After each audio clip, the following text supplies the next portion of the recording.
হ্যাঁ, বাবা মারা গেলে চাচার কাছে যাও, আর মা মারা গেলে খালার কাছে যাও।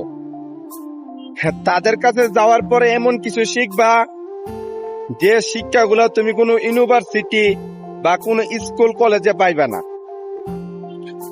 আর কালো চেয়ার লয়ে রাস্তায় বাইরো, আর টাকা পয়সা না থাকলে কারোর সাথে প্রেম করতে যাও।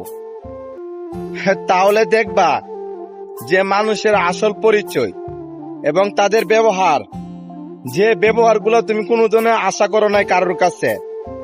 আজকে মা বাবার থেকে যারে তুমি আপন ভাবতেছ, আজকে কালো চেহারা নিয়ে তাদের সামনে যেয়ে দাঁড়াও। পকেট ভর্তি আজকে টাকা আছে, কালকে টাকা থাকবো না। যেই সময় তোমার টাকা থাকবো না, এই সময় তার সামনে যেয়ে দাঁড়াও। যে মানুষগুলাকে তোমার মা বাবার চেয়ে আপন ভাবতেছ, তাদের কাছ থেকে তুমি এমন কিছু শিখবা যে শিক্ষাগুলো তোমাকে কোনোদিনও কেউ দিতে পারবে না। তো একটা কথাই বলতে চাবে আপনাদের উদ্দেশ্য, মা বাবা থাকতে মা বাবার মূল্য দিতে শিখো।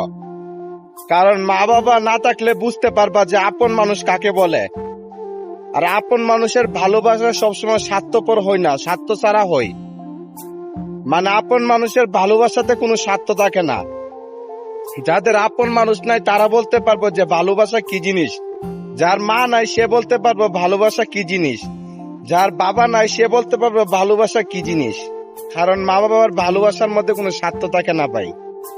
যে স্বার্থ থাকে আপন মানুষ, যাদেরকে আমরা আপন ভাবি, মা বাবাকে পর ভাবি, যে মানুষের কথা শুনে মা বাবার সাথে ঝগড়া করি, তাদের তাদের ব্যবহার গুলো দেখতে পারবা। যারা আমাদের আপন তাদেরকে আপন না ভাবে পরদেরকে, যারা তাদেরকে আমরা আপন ভাবি।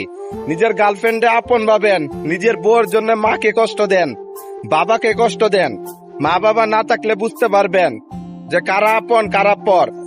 মা বাবা না থাকলে বুঝতে পারবেন যার জন্য মা বাবাকে কষ্ট দিতেছেন সে মানুষটা কি আসলে আপনার আপন ছিল, না আপনার মা বাবা আপনার আপন ছিল।